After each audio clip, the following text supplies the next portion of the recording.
জিম্বাবুয়েতে champion বাংলাদেশের যুবারা, ৯৫ রানের পর ৫ উইকেট রিজানের বলে বায়ান্দা মায়োলা আউট হতেই নিশ্চিত হল জয়।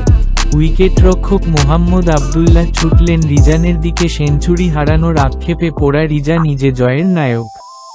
ব্যাট হাতে দলের বিপদের সময় দাঁড়িয়ে গিয়েছিলেন ঢাল হয়ে, বল হাতেও পেস বোলিংয়ে তিনি পেয়েছেন ৫ উইকেট।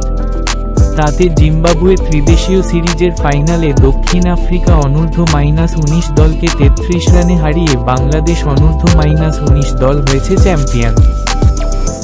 অথচ আজ ব্যাটিংয়ের পর বোলিংয়েই শুরুটা ভালো ছিল না বাংলাদেশের যুবাদের।